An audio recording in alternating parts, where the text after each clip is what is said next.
Jejak di Balik Kabut. Audiobook novel silat. Cerita, Esa Mintarja. Bab 68. Dalam pada itu, lawan-lawan mereka pun bergerak semakin dekat. Senjata mereka tidak saja teracu, tetapi ujungnya mulai bergetar. Mereka tidak sekokoh yang kita lihat.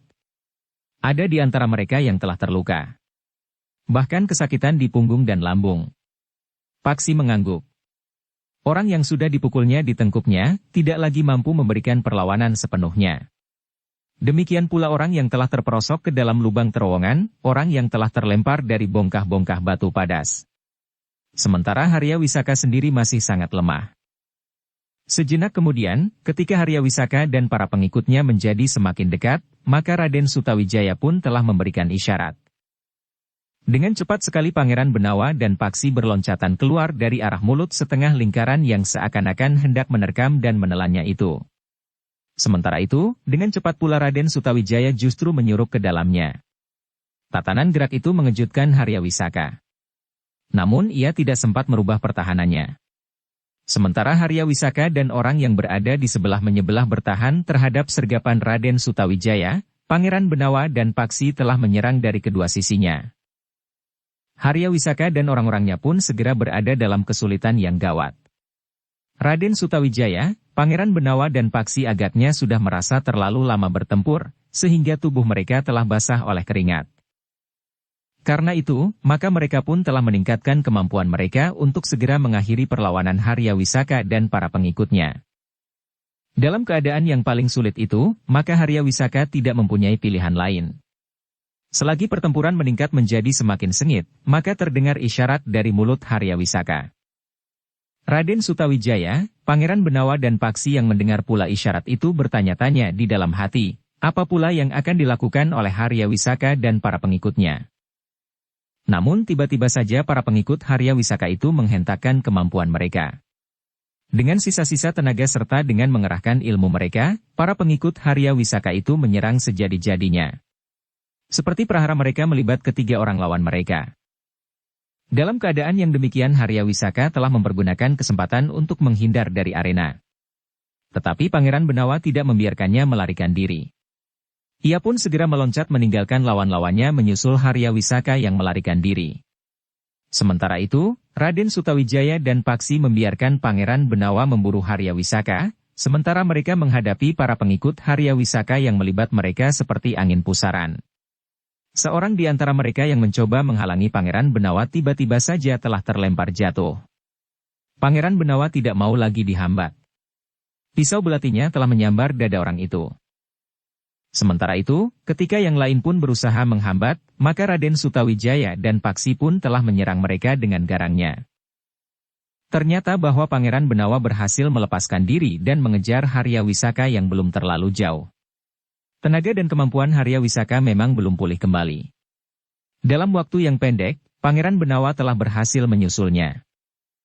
Dengan tenaga dan kemampuan yang ada, Harya Wisaka mencoba untuk melawan. Sebagai seorang yang berilmu tinggi dan pengalaman yang luas, ia masih mampu bertahan beberapa lama. Sementara itu, Raden Sutawijaya dan Paksi harus mengatasi para pengikut Harya Wisaka yang menjadi seperti gila. Para pengikut Harya Wisaka itu tidak lagi menghiraukan keselamatan dirinya. Bahkan yang punggungnya telah terkelupas, yang tengkuknya bagaikan patah, yang tangannya terkilir serta yang telah menitikkan darah, tidak lagi menghiraukan sakit dan pedih yang menggigit. Raden Sutawijaya dan Paksi memang sedikit mengalami kesulitan menghadapi orang-orang yang seakan-akan sengaja membunuh diri itu. Meskipun Raden Sutawijaya telah mencoba memperingatkan mereka, namun mereka tidak menghiraukannya. Apalagi orang-orang yang memang merasa bersalah, mereka yang tidak mampu mengamankan lingkungan di sekitar mulut terowongan itu.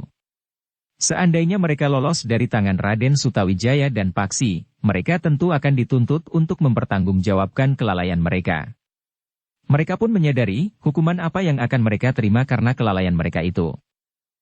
Karena itu, maka para pengikut Harya Wisaka itu tidak lagi mempunyai pilihan.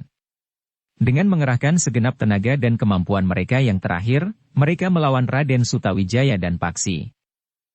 Seorang demi seorang mereka pun terlempar dari arena. Tongkat bambu Paksi berputar menyambar-nyambar. Sekali-sekali terjulur menembus pertahanan lawan mematuk dada.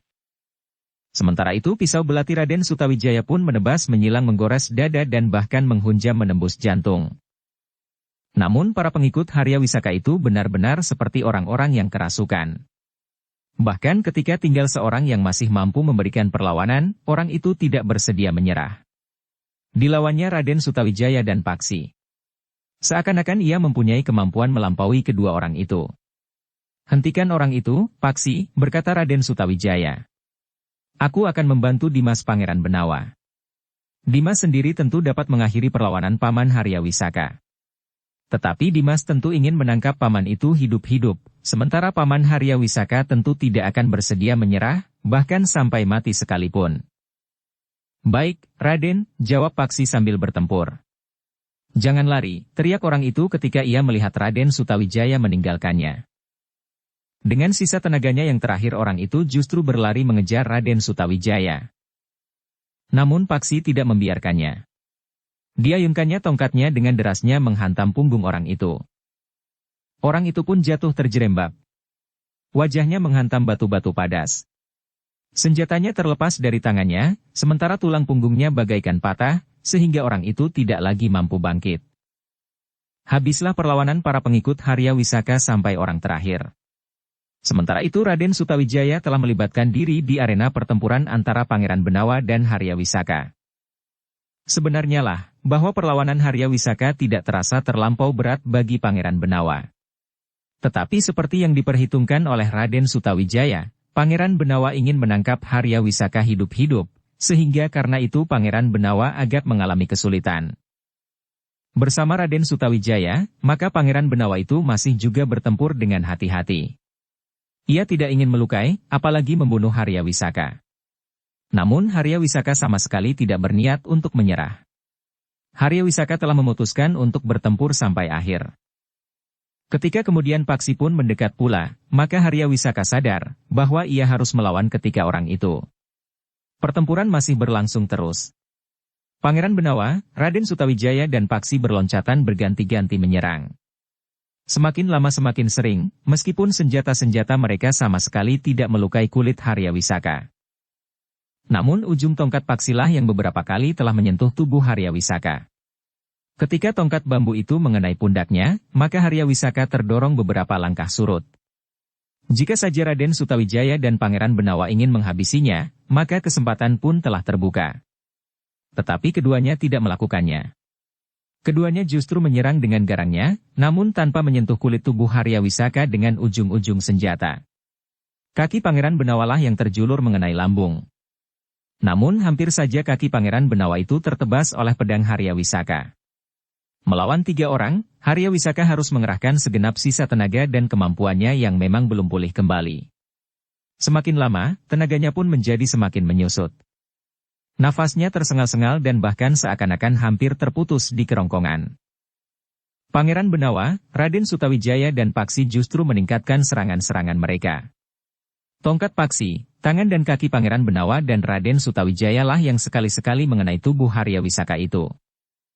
Semakin lama Harya Wisaka pun seakan-akan telah kehabisan tenaganya. Ketika ia menjulurkan pedangnya menggapai tubuh Pangeran Benawa, maka dengan sekuat tenaganya Paksi memukul punggung pedang itu dengan tongkat bambunya. Ternyata Harya Wisaka yang telah menjadi sangat letih itu tidak lagi mampu mempertahankan pedangnya. Tangannya menjadi sangat pedih, bagaikan terkelupas. Demikian pedangnya terjatuh, maka Pangeran Benawa pun dengan serta-merta menerkamnya, sehingga keduanya jatuh berguling. Harya Wisaka tidak dapat berbuat banyak. Pangeran Benawa, Raden Sutawijaya dan Paksi pun kemudian berusaha menangkapnya dan meringkusnya. Harya Wisaka memang menghentakkan kekuatannya. Tetapi tenaganya yang memang belum pulih kembali serta kelelahan yang mencengkam, membuatnya tidak berdaya. "Bunuh aku," geram Harya Wisaka. "Kami bukan pembunuh, Paman," jawab Pangeran Benawa. "Kalian telah membunuh orang-orangku." "Bukan maksud kami. Tetapi itu terjadi dalam pertempuran. Kau bunuh aku juga dalam pertempuran. Kami menangkap Paman sekarang. Apakah kami harus membunuh orang yang sudah tidak berdaya?" Harya Wisaka mengumpat. Ia berhasil meloloskan diri dari tangan Ki Gede Pemanahan, Kanjeng Sultan Hadiwijaya dan Ki Waskita. Namun kemudian ia justru jatuh ke tangan anak-anak yang masih ingusan itu. Tetapi Haryawisaka tidak dapat ingkar dari kenyataan itu. Paksi telah mengikat tangan Haryawisaka itu dengan ikat kepalanya di belakang tubuhnya. Kau tidak berhak mengikat tanganku dengan ikat kepalamu itu. Aku tidak harus diikat. Aku hanya boleh disangkuti cinde karena kedudukanku. Siapakah paman itu sehingga hanya dapat disangkuti cinde di leher atau lambung? Gila kau, Benawa. Aku adalah Haryawisaka yang justru lebih berhak dari ayahmu atas tahta Pajang. Mungkin paman benar. Tetapi di sini tidak ada cinde yang diperlukan itu. Persetan. Tetapi aku tidak mau diikat dengan ikat kepalanya ini. Maaf, paman. Yang ada hanyalah ikat kepala itu. Itu pun Paksi harus mengorbankannya, sehingga ia tidak mengenakan ikat kepala. Haryawisaka memang tidak dapat menolak perlakukan ketiga orang yang menangkapnya itu. Apalagi setelah tangannya diikat. Dalam pada itu, Pangeran Benawa, Raden Sutawijaya dan Paksi masih harus membicarakan apa yang akan mereka lakukan. Kita bawa saja Haryawisaka langsung ke istana, berkata Paksi. Apakah kita tidak akan mengalami hambatan di perjalanan? Bagaimana jika para prajurit yang bertugas di pintu gerbang tidak mempercayai kita, desis Pangeran Benawa. Jika terpaksa kita dapat memperkenalkan kenyataan tentang diri kita masing-masing, sahut Raden Sutawijaya. Pangeran Benawa mengangguk-angguk. Katanya, ya, kita dapat menyatakan diri dari kita masing-masing. Mudah-mudahan para prajurit itu mempercayainya. Ketiganya memang tidak menemukan jalan terbaik selain membawa Haryawisaka itu ke pintu gerbang. Mereka terpaksa meninggalkan orang-orang yang terbunuh dan bahkan yang terluka. Mereka tidak sempat menolong mereka karena mereka sedang membawa seorang yang sangat penting bagi Pajang. Dengan demikian, maka mereka bertiga pun segera membawa Haryawisaka ke pintu gerbang kota dengan tangan terikat. Meskipun Haryawisaka tetap berkeberatan, namun ketiga orang yang menangkapnya itu tidak menghiraukannya. Ketika mereka mendekati pintu gerbang, maka ketiga orang yang menangkap Haryawisaka itu memang menjadi berdebar-debar. Jika saja para prajurit di pintu gerbang itu tidak mengenali mereka, maka persoalannya akan menjadi berkepanjangan. Sebenarnya lah para prajurit di pintu gerbang itu dengan serta-merta menghentikan mereka. Seorang lurah prajurit yang memimpin para prajurit yang bertugas di pintu gerbang itu dengan wajah tegang bertanya.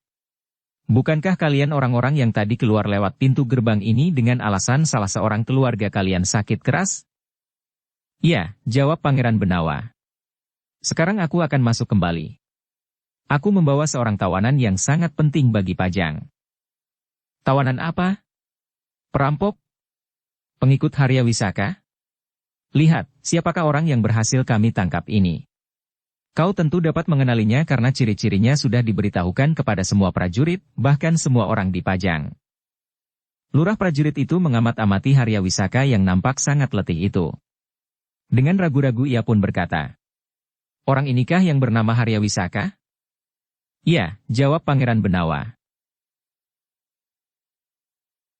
Lurah prajurit itu termangu-mangu sejenak.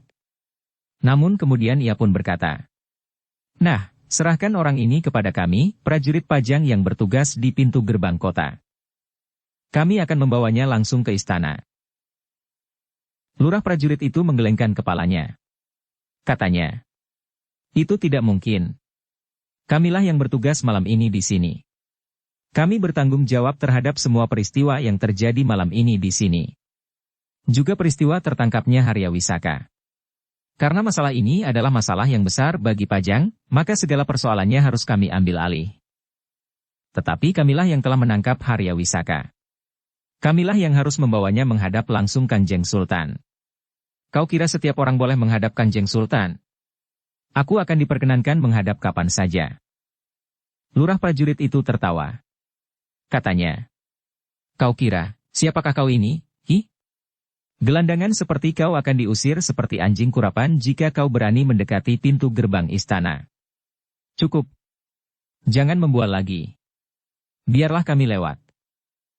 Namun tiba-tiba saja Haryawisaka itu pun berkata, apakah kalian percaya bahwa aku seorang buruan? Aku baru pulang dari rumah seorang saudaraku yang melahirkan anaknya. Tiba-tiba saja aku disergap oleh ketiga orang itu. Nampaknya ketiga orang itu adalah pemburu hadiah jika ia berhasil menangkap orang-orang yang dicari oleh para pemimpin di Pajang. Lurah prajurit itu termangu-mangu sejenak. Namun katanya, "Aku memang yakin bahwa ketiga orang ini adalah orang-orang yang memburu hadiah jika ia berhasil menangkap orang-orang yang dicari oleh para pemimpin di Pajang. Tetapi aku pun yakin bahwa kau adalah Haryawisaka. Karena itu, maka kau harus diserahkan kepada kami, prajurit yang bertugas di malam ini." "Kau keliru, Kisanak. Aku mohon kau memandang wajahku dengan seksama. Apakah aku orang yang kalian cari? Namaku sama sekali bukan Haryawisaka. Bahkan aku belum pernah mendengar nama itu. Namaku adalah Kriyatama, seorang pedagang ternak dari Pandean. Jika Kisanak tidak percaya, marilah, bawa aku ke Pandean. Setidak-tidaknya Kisanak akan mendapatkan seekor kambing yang dapat disembelih untuk makan siang esok bersama para prajurit yang bertugas malam ini." Lurah prajurit itu mengerutkan dahinya. Dipandanginya Haryawisaka dengan seksama. Menurut ciri-ciri yang mereka ketahui, orang itu memang Haryawisaka. Tetapi keterangannya membuat lurah prajurit itu ragu-ragu. Pangeran Benawa, Raden Sutawijaya dan Paksi tiba-tiba saja justru berdiam diri. Mereka ingin mendengar pembicaraan lurah prajurit dan Haryawisaka itu selanjutnya. "Kau dapat membawa kau ke Pandean," berkata Haryawisaka. "Kau akan bertemu dengan para saksi, bahwa aku adalah Kriyatama, orang Pandean. Jika aku berbohong, Kisanak dapat membunuhku di tempat. Tetapi jika aku adalah Kriyatama, maka kalian akan dapat menikmati makan siang yang barangkali akan selalu kalian kenang." Lurah prajurit itu ternyata merenungi kata-kata Haryawisaka. Rasa-rasanya mereka ingin pergi ke Pandean. Jaraknya tidak terlalu jauh. Tetapi prajurit itu ragu-ragu. Jika mereka pergi, siapakah yang akan menjaga pintu gerbang itu? Akhirnya lurah prajurit itu berkata, "Tunggu sampai pengganti kami datang. Kami akan membawa kau ke Pandean untuk membuktikan apakah benar kau orang Pandean. Terserah saja kepada Kisanak. Tetapi mohon ketiga orang ini jangan mengganggu aku lagi." Lurah prajurit itu pun kemudian berpaling kepada Raden Sutawijaya, Pangeran Benawa dan Paksi. Dengan garang lurah prajurit itu berkata, "Pergilah. Jika kalian tidak mau pergi, maka kalian akan kami tangkap." "Kenapa kami harus ditangkap? Kau tidak menghargai kehadiran kami di sini." "Aku hargai kehadiran para prajurit. Karena itu kami melapor bahwa kami telah menangkap Haryawisaka. Sekali lagi aku peringatkan agar kalian meninggalkan tempat ini atau kami tangkap." Pangeran Benawa, Raden Sutawijaya dan Paksi termangu-mangu sejenak. Sementara itu, beberapa orang prajurit yang bertugas di pintu gerbang itu pun telah mengerumuninya. Jumlah prajurit yang bertugas itu lebih dari 10 orang. Pangeran Benawa, Raden Sutawijaya dan Paksi memperhitungkan bahwa mereka akan dapat mengalahkan para prajurit itu. Namun jika kemudian mereka membunyikan isyarat dan kelompok-kelompok prajurit yang lain berdatangan, maka persoalannya akan menjadi bertambah gawat. Meskipun di antara mereka tentu ada yang dapat mengenali Raden Sutawijaya atau Pangeran Benawa, namun kemungkinan lain dapat saja terjadi. Tiba-tiba saja Pangeran Benawa itu pun berkata, "Baiklah. Marilah kita pergi. Kita serahkan saja Haryawisaka itu kepada para prajurit yang bertugas. Jika Haryawisaka itu terlepas dari tangan mereka, maka itu adalah tanggung jawab mereka." Raden Sutawijaya dan Paksi tidak dapat berbuat lain. Bertiga mereka meninggalkan pintu gerbang itu. Namun sebelum mereka menjadi semakin jauh, Haryawisaka itu pun berkata, "Mereka adalah orang-orang yang berbahaya. Kenapa mereka tidak ditangkap saja? Mereka tidak mempunyai kesalahan apa-apa. Setiap orang dapat saja memburu hadiah dengan menangkap orang-orang yang dikejar-kejar oleh pemerintah Pajang. Tetapi mereka berbuat sewenang-wenang. Mereka menangkap orang-orang yang tidak seharusnya ditangkap. Jika orang-orang tangkapan itu diserahkan kepada prajurit Pajang, maka akan ternyata bahwa orang itu salah tangkap. Tetapi kadang-kadang para prajurit pun kurang teliti mengamati orang-orang yang ditangkap itu.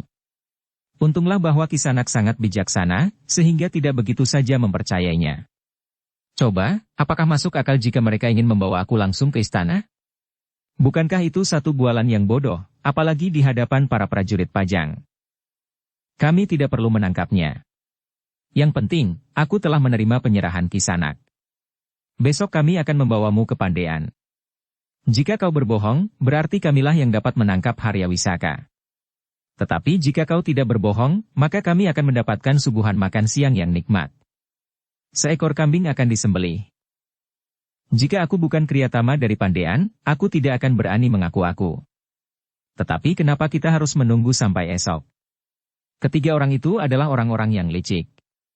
Mereka akan dapat melapor bahwa aku adalah orang yang disangkanya Haryawisaka. Beberapa prajurit yang tidak sedang bertugas di sini akan dapat dikelabuhinya dengan cerita-cerita bohongnya. Maksudmu? Kau dapat menugaskan 2 atau 3 orang prajurit untuk bersaksi ke Pandean malam ini. Baru besok kalian semuanya pergi ke Pandean untuk makan siang setelah para prajurit pengganti itu datang. Nanti, seandainya benar ketiga orang itu datang bersama beberapa prajurit yang lain, biarlah mereka membuktikan bahwa aku adalah Kriyatama, orang Pandean. Jika mereka menemukan aku di Pandean, maka mereka akan yakin bahwa ketiga orang pemburu hadiah itu telah berbuat semena-mena. Jangan tergesa-gesa, Kisanak. Jika ketiga orang itu memanggil prajurit yang lain, maka kamilah yang akan menyelesaikannya. Mereka tidak dapat mengambilmu dari tangan kami. Jika jumlah mereka terlalu banyak, sementara mereka semuanya belum pernah bertemu dan mengenali orang yang bernama Haryawisaka itu, jangan takut. Para prajurit Pajang sudah dibatasi dengan garis-garis tugas mereka masing-masing, sehingga tidak akan terjadi benturan di antara kami. Namun Haryawisaka itu pun berkata, bagaimanapun juga, persoalannya bukan sekedar paugeran dan garis-garis tugas yang sudah ditentukan. Persoalannya menyangkut kepentingan yang lebih jauh lagi. Karena agaknya siapakah yang dapat menangkap orang yang bernama Haryawisaka itu akan mendapat hadiah apapun wujudnya. Pamrih itulah agaknya yang harus dipertimbangkan. Pamrih itu biasanya dapat melupakan apapun juga, termasuk batasan-batasan, paugeran dan tatanan-tatanan. Bahkan kesetiaan.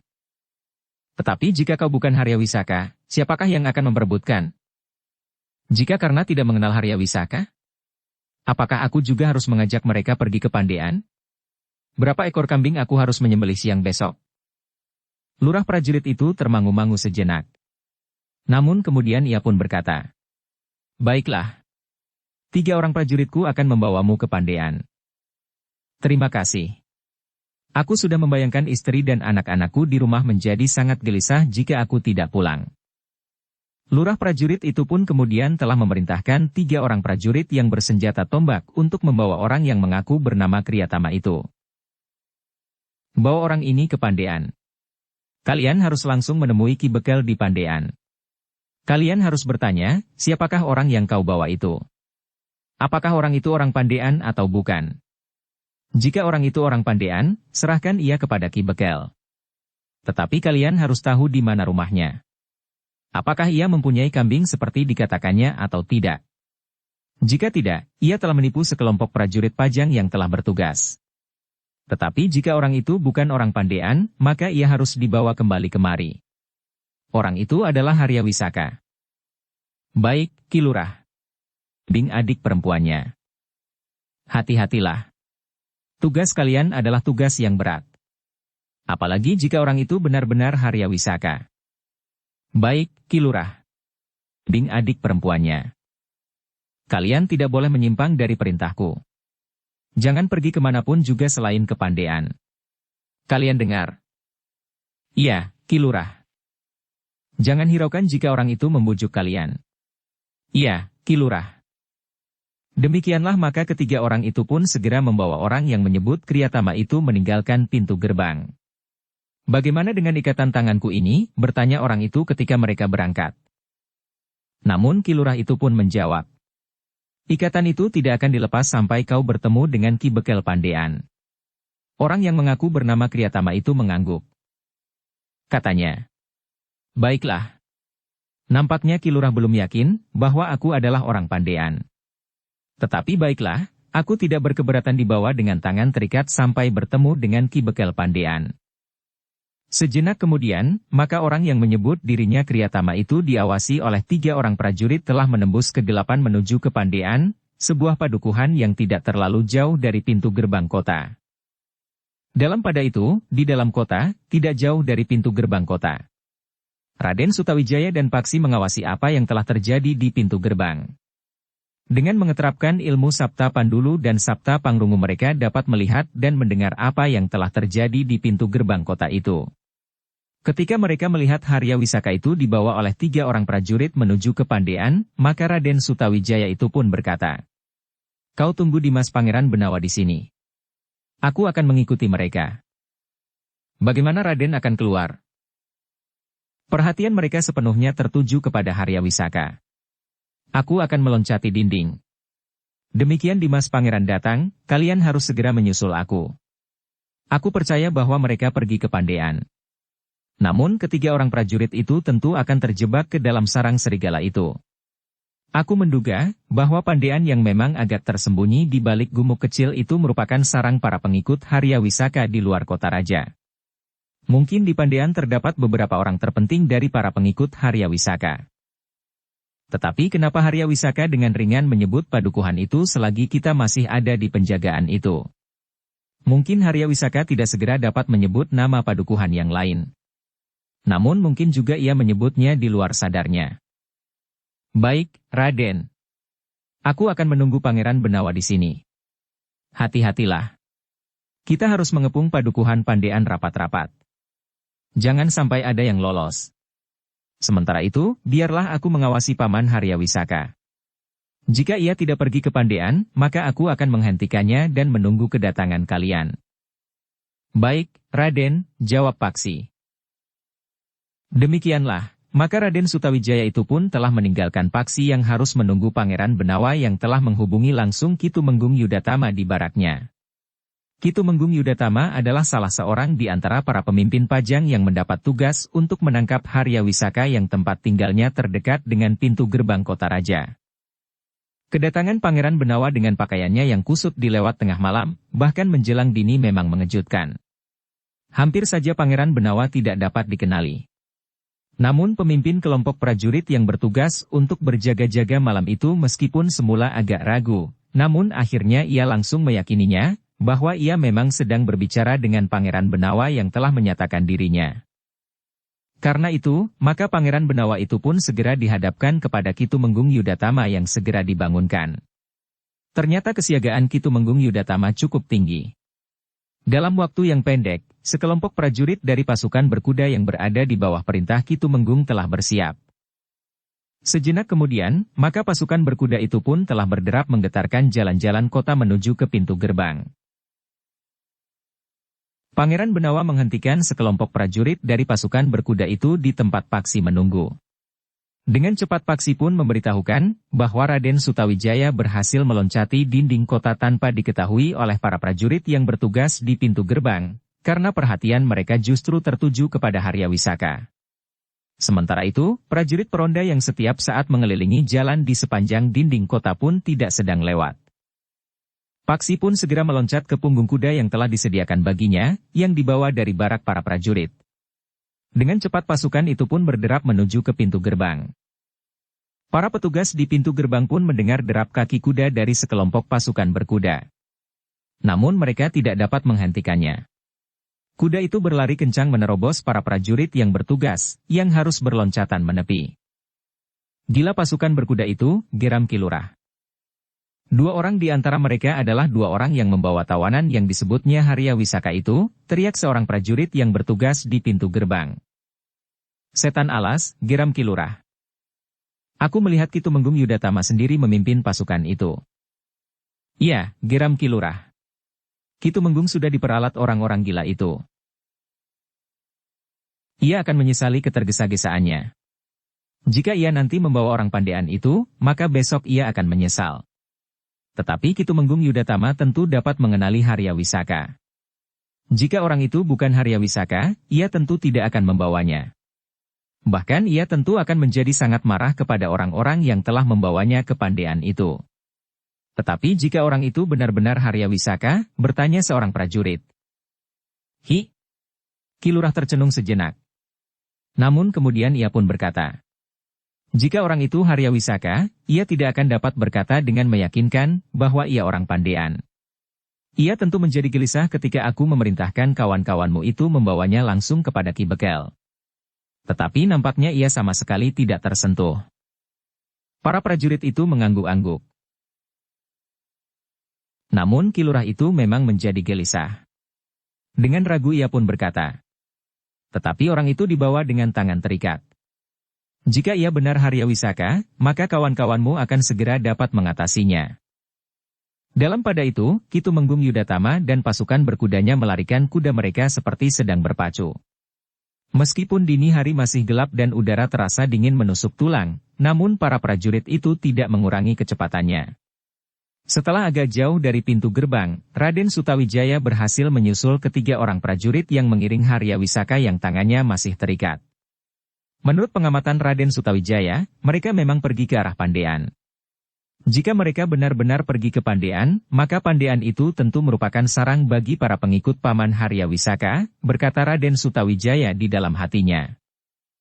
Namun Raden Sutawijaya pun segera berhenti dan menyusup di balik semak-semak di pinggir jalan ketika Haryawisaka itu berhenti.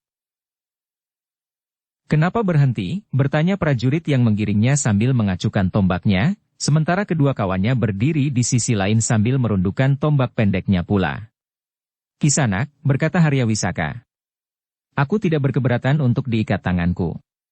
Tetapi aku ingin mengalihkan tanganku ke depan tubuhku." "Kenapa?" "Jika tanganku di belakang, aku tidak dapat berbuat apa-apa sama sekali dengan tanganku. Bahkan aku tidak dapat menggaruk leherku yang terasa gatal sekali." "Kami tidak akan melepas pengikat tanganmu itu. Aku tidak minta melepas ikatan tanganku. Aku hanya minta, tanganku terikat di depan, agar aku dapat berbuat serba sedikit dengan tanganku. Tetapi tanganku akan tetap terikat sebagaimana perintah Ki Lurah." Ketiga orang prajurit itu saling berpandangan. Sementara Haryawisaka itu berkata, "Aku hanya minta sekedar belas kasihan Kisanak bertiga. Barangkali ada hubungannya dengan perikemanusiaan."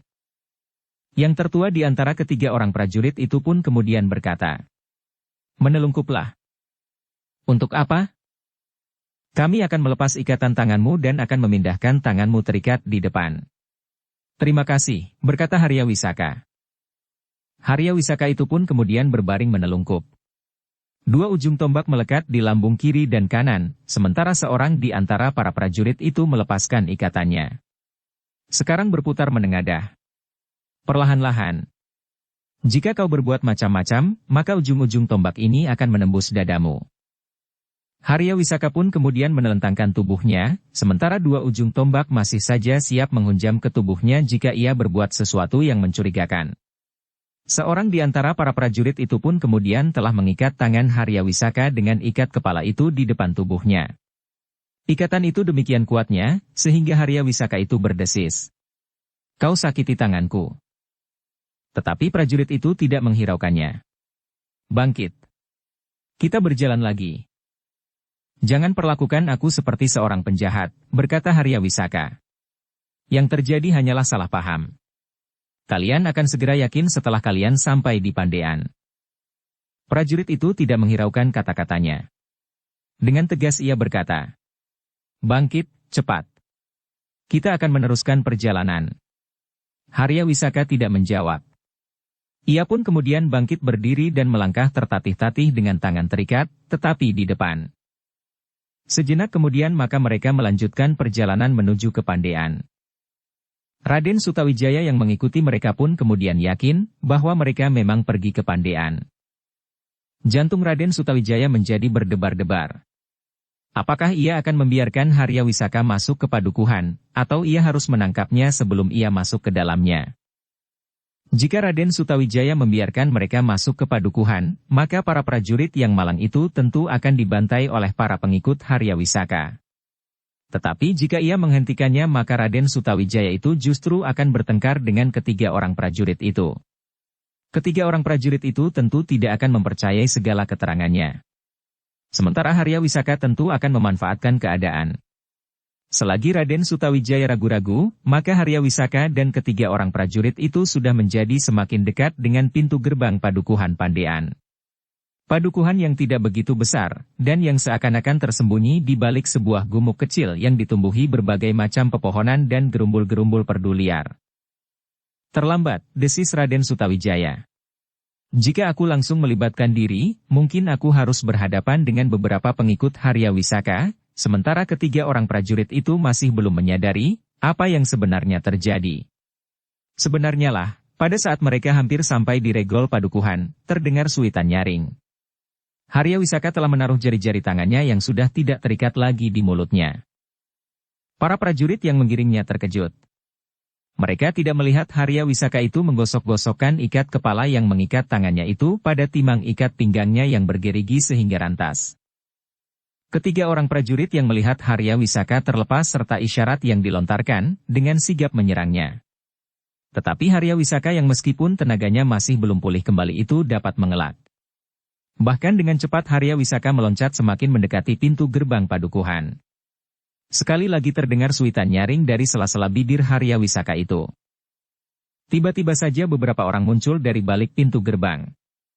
Dengan serta-merta mereka menyerang ketiga orang prajurit yang mengantar Harya Wisaka ke Pandean. Raden Sutawijaya hanya dapat memalingkan wajahnya sejenak. Para pengikut Harya Wisaka tidak memerlukan waktu yang panjang untuk melumpuhkan ketiga orang prajurit itu. Kang Mas Harya Wisaka, terdengar seseorang bertanya. Apa yang telah terjadi? Orang-orang dungu itu tidak dapat mengamankan jalan keluar dari dalam kota, sehingga aku tertangkap. Tetapi aku dapat mengelabuhi para prajurit yang bodoh itu. Bukankah segala sesuatunya sudah aman? Tidak. Perintahkan semua orang yang berada di Pandean untuk meninggalkan tempat ini sekarang juga. Sekarang? Ya. Para prajurit Pajang tentu akan segera memburu aku kemari. Tetapi apakah yang sebenarnya telah terjadi? Tidak ada waktu untuk berbicara sekarang. Siapkan semua orang. Kita akan pergi. Apakah Kakang Mas akan singgah barang sebentar untuk minum atau makan? Tidak ada waktu, kau dengar. Baik, baik, Kang Mas. Aku akan memerintahkan mereka untuk meninggalkan tempat ini. Katakan kepada Kiai Gadung Bauk. Aku tidak singgah. Aku di sini, berkata orang yang disebut Kiai Gadung Bauk. Oh, kebetulan Kiai. Pasukan Pajang segera datang. Hindari mereka. Orang yang disebut Kiai Gadung Bauk itu tertawa. Katanya, seberapa banyak orang Pajang yang akan datang kemari? Siapa pula yang akan memimpinnya? Aku justru menunggu mereka. Jangan begitu, Kiai. Aku sendiri belum mampu untuk bertempur karena keadaanku yang parah beberapa waktu yang lalu. Barangkali Angger belum tahu kalau Ki Santen Ireng ada di sini juga. Termasuk Kiai Madujai. Kapan mereka datang? Mu untuk menemukannya. Kami tahu Harya Wisaka akan datang malam ini. Tetapi tentu saja tidak dalam keadaan seperti ini. Ya. Sekarang aku minta semuanya menyingkir. Kenapa Angger Harya Wisaka seakan-akan menjadi ketakutan? Bukan ketakutan. Tetapi kita harus mempunyai perhitungan yang mapan serta melihat kenyataan yang terjadi. Baik. Baik. Kami akan pergi meskipun menurut pendapatku tidak perlu. Aku justru ingin menghancurkan pasukan Pajang yang tentu datang dengan tergesa-gesa karena mereka memburu Harya Wisaka yang berhasil mengelabuhi para prajurit dungu itu. Ya. Aku pun dungu karena aku telah menyebut nama padukuhan ini. Tetapi waktu itu aku tidak mempunyai pilihan. Baik, baik. Kita akan pergi. Aku akan meninggalkan padukuhan ini lebih dahulu. Kang Mas, aku akan menyiapkan beberapa orang pengawal pilihan untuk melindungi Kang Mas di perjalanan. Yang lain akan segera menyusul. Tetapi kita akan pergi kemana, Kang Mas? Garis pertama atau ke Cakrawala Putih? Kita akan pergi ke tepian angin. Raden Sutawijaya yang mengeterapkan Aji Sapta Pandulu dan Aji Sapta Pangrungu menjadi gelisah. Ia tidak mengerti dan tidak segera dapat memecahkan kata-kata sandi yang mereka ucapkan. Jika para prajurit itu terlambat datang, maka Harya Wisaka akan terlepas lagi dari tangan para prajurit Pajang, berkata Raden Sutawijaya di dalam hatinya. Sementara itu, beberapa orang sudah siap mengawal Harya Wisaka. Bahkan seorang yang nampaknya sangat meyakinkan berkata, aku akan pergi bersama Angger Harya Wisaka. Jaga Angger Harya Wisaka yang masih lemah itu baik-baik, Kiai Madujai. Namaku bukan Madujai. Sebutan itu pantas untukmu. Raden Sutawijaya tidak mempunyai pilihan lain. Ia harus mengikuti Harya Wisaka kemanapun ia pergi dan mencari kesempatan untuk dapat menangkapnya. Namun dalam pada itu, Raden Sutawijaya yang masih mengeterapkan Aji Sapta Pandulu dan Sapta Pangrungu itu mendengar lamat-lamat suara burung kedasi dengan cirinya yang khusus. "Adimas Pangeran Benawa," desis Raden Sutawijaya. Raden Sutawijaya pun kemudian menyahut isyarat itu. Tetapi tidak dengan suara burung kedasi. Yang terdengar kemudian bagaikan suara katak yang ditangkap seekor ular. Dengan demikian, maka Raden Sutawijaya pun menjadi sedikit tenang, meskipun ia tidak tahu apakah Pangeran Benawa membawa prajurit atau tidak. Pangeran Benawa yang mendengar suara seekor katak yang ditangkap oleh seekor ular itu pun mengerti bahwa Raden Sutawijaya mendengar isyaratnya. Bahkan Pangeran Benawa itu pun segera merayap mendekatinya. Dengan isyarat akhirnya Pangeran Benawa menemukan tempat persembunyian Raden Sutawijaya. "Kau datang seorang diri atau dengan sepasukan prajurit?" bisik Raden Sutawijaya. "Aku datang dengan sekelompok prajurit berkuda yang langsung dipimpin oleh Ki Tumenggung Yudatama sendiri." "Apakah Paksi bersamamu?" "Ya." "Di mana ia sekarang?" "Bersama Ki Tumenggung." Raden Sutawijaya mengangguk-angguk. Namun ia pun bertanya pula. "Aku tidak mendengar derap kaki kuda. Di mana pasukan itu sekarang?" "Kami tinggalkan kuda-kuda kami di belakang gumuk kecil itu. Kami pun segera merayap kemari." "Di mana para prajurit itu sekarang?" "Mereka terpencar mengawasi padukuhan ini dari beberapa arah. Ada beberapa orang berilmu tinggi di padukuhan ini." Pangeran Benawa menarik nafas dalam-dalam. Sementara Raden Sutawijaya berkata selanjutnya. "Selain itu tentu ada pula para pemimpin dari lingkungan keprajuritan. Kita sudah mengepung padukuhan ini. Ternyata masih ada sedikitnya 3 tempat persembunyian mereka." "Di mana?" "Mereka menyebutnya dengan kata-kata sandi." Pangeran Benawa tidak bertanya lagi. Mereka melihat orang-orang yang sudah siap untuk pergi bersama Harya Wisaka. "Siapa yang akan memberikan perintah?" "Ki Tumenggung." Tetapi Ki Tumenggung tidak melihat apa yang terjadi di sini. "Aku akan memberikan isyarat." Semua orang sudah diperintah untuk memberikan isyarat jika perlu. Raden Sutawijaya menarik nafas dalam-dalam. Katanya, "Harya Wisaka itu tidak boleh terlepas lagi. Demikian pula beberapa orang pemimpin dari para pengikutnya yang ada di sini. Jika kita berhasil, maka sebagian besar dari kekuatan Harya Wisaka sudah dapat dikuasai." Pangeran Benawa mengangguk-angguk. Ketika ia melihat Harya Wisaka mulai bergerak, maka Pangeran Benawa itu pun telah memberikan isyarat kepada Ki Tumenggung Yudatama dengan suara burung kedasi yang mempunyai ciri tersendiri pula. Ki Tumenggung yang mendengar isyarat itu pun segera mempersiapkan beberapa orang yang terdekat. Kemudian ia pun telah memerintahkan seorang penghubung untuk melontarkan panah sendaren ke udara. Isyarat itu memang sangat mengejutkan. Harya Wisaka tersentak sehingga jantungnya berguncang. Ia tidak pernah mengalami keadaan seperti saat itu.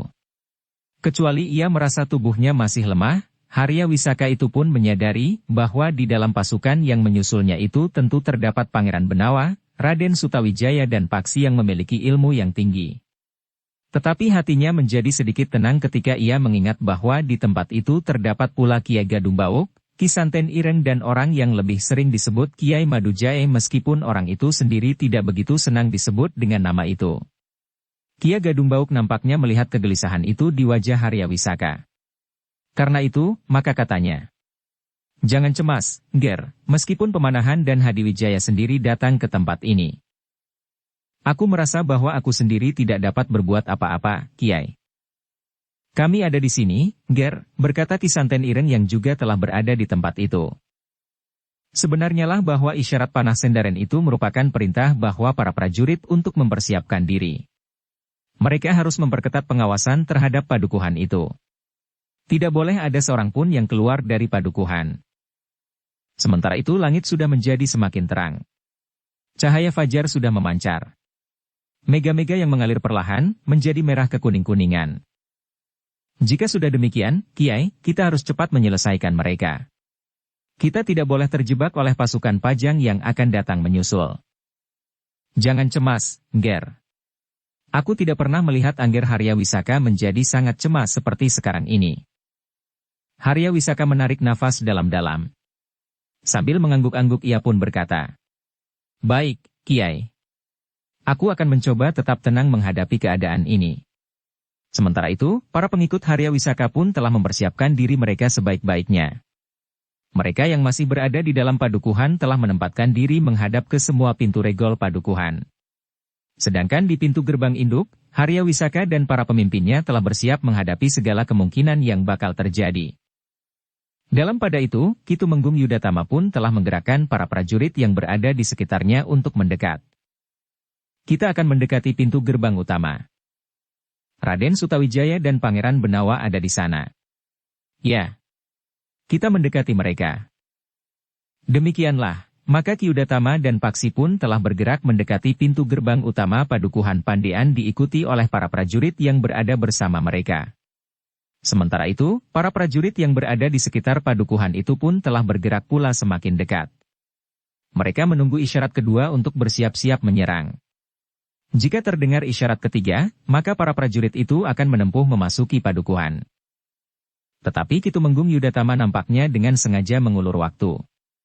Ketika mereka sudah berada di dekat Raden Sutawijaya, maka Raden Sutawijaya pun berkata, "Marilah, kita sergap mereka, Ki Tumenggung."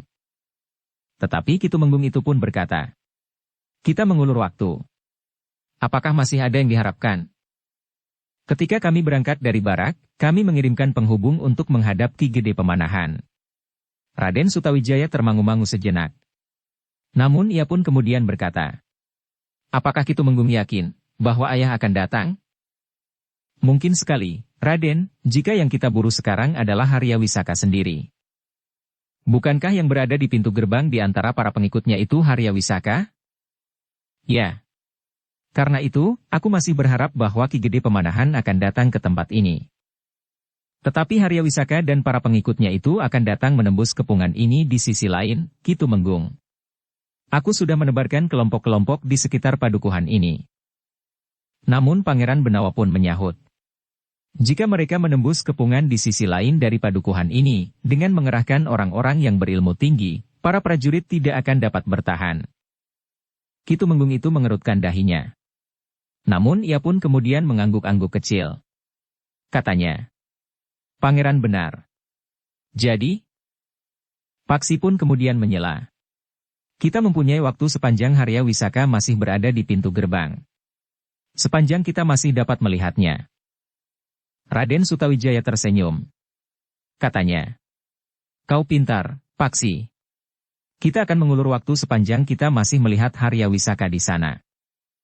Namun pada saat yang sama, Harya Wisaka itu pun berkata, "Jangan menunggu lebih lama lagi.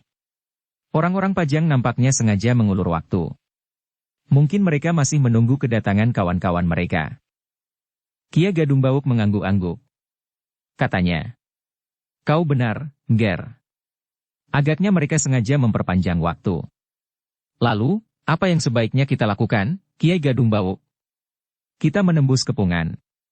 Kita lihat, apakah kepungan ini rata. Jika tidak, kita akan mencari sisi yang paling lemah." "Kita akan kehilangan waktu," sahut Kiai Madujai.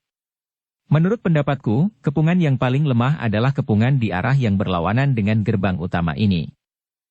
"Aku sependapat," berkata Harya Wisaka. "Kita akan menembus kepungan di arah selatan." Mereka tidak menunggu lebih lama lagi. Bersama orang-orang berilmu tinggi di antara mereka, maka Harya Wisaka pun telah masuk ke dalam padukuhan. Raden Suminar yang memimpin 4 orang terbaik berjalan di paling depan. Kemudian Harya Wisaka berjalan di sebelah Kiai Madujai. Kiai Gadung Bawuk pun kemudian berkata, "Jika demikian, biarlah aku juga pergi bersama Angger Harya Wisaka." "Aku?" bertanya Santen Ireng. "Kita semuanya akan pergi sekarang," jawab Harya Wisaka. "Jangan menunggu kita berada di dalam jebakan dan tidak akan dapat keluar lagi." "Tetapi bukankah kita tidak membiarkan para prajurit dari arah yang lain menerkam kita dari belakang?" berkata Ki Santen Ireng. "Ya." Harya Wisaka mengangguk-angguk. "Biarlah aku mengamankan perjalanan kalian dengan beberapa orang pengawal," berkata Ki Santen Ireng. "Silahkan," berkata Harya Wisaka. Tetapi Ki Santen Ireng pun harus segera meninggalkan tempat ini sebelum terlambat. "Baik. Aku akan segera menyusul mereka. Aku juga akan pergi ke arah selatan. Demikianlah, maka sejenak kemudian Haryawisaka itu pun telah hilang dari mulut pintu gerbang. Nah, berkata Paksi. Agaknya sudah sampai pada waktunya. Kita peringatkan para prajurit agar bersiaga untuk menyerang, desis Ki Tumenggung yang segera memerintahkan seorang penghubungnya untuk melepaskan panah sendaran kedua. Panah sendaran itu benar-benar telah menyentuh hati setiap prajurit. Mereka sadar bahwa mereka harus segera bersiap untuk menyerang. Dengan demikian, maka semua senjata pun telah menjadi telanjang di tangan yang bergetar. Darah di dalam tubuh para prajurit itu mulai memanas. Mereka telah siap untuk meloncat menerkam lawan-lawan mereka yang tentu sudah siap pula menunggu kehadiran mereka. Ki Tumenggung memang tidak akan menunggu orang-orang berilmu tinggi itu keluar dari padukuhan dan menyerang kepungan pada sisi yang lemah. Tetapi mereka harus tertahan di dalam padukuhan dan bertempur dalam perang berubuh yang mengandalkan kemampuan setiap pribadi yang terlibat. Namun Ki Tumenggung juga sudah memerintahkan kepada setiap prajurit untuk bertempur di dalam kelompok-kelompok kecil jika mereka bertemu dengan orang yang berilmu tinggi. Tetapi Ki Tumenggung pun sudah memerintahkan kepada mereka bahwa tidak semua orang harus melibatkan diri dalam pertempuran di dalam padukuhan. Harus ada yang tetap berada di luar padukuhan untuk mengawasi jika ada orang yang berusaha melarikan diri dan terlempar dari jangkauan mereka yang bertempur di dalam dinding padukuhan. Marilah, Raden, berkata Ki Tumenggung kemudian sambil menarik pedangnya. Kita akan menyergap memasuki pintu gerbang utama ini. Marilah, Ki Tumenggung, desis Raden Sutawijaya. Namun Ki Tumenggung itu pun berkata, aku mohon pangeran memasuki padukuhan itu lewat regol di sisi yang lain. Jika kami tertahan di pintu gerbang, maka pangeran dapat berusaha menemukan Haryawisaka di dalam padukuhan. Baik, Ki Tumenggung, jawab Pangeran Benawa. Lalu katanya, mari, Paksi, kita memasuki padukuhan itu dari regol di sisi barat. Nampaknya Haryawisaka akan keluar dari regol di sisi selatan, Pangeran. Siapa yang berada di sisi selatan? Ki Lurah Pringgayuda dan Ki Lurah Suena. Apakah mereka cukup kuat? Jika Haryawisaka dan orang-orang berilmu tinggi akan keluar dari arah selatan, mereka agaknya memerlukan bantuan. Baik. Aku dan Paksi akan sampai ke sana. Bersambung ke bab 69. Dukung kami dengan subscribe, follow, like, komen dan share. Terima kasih.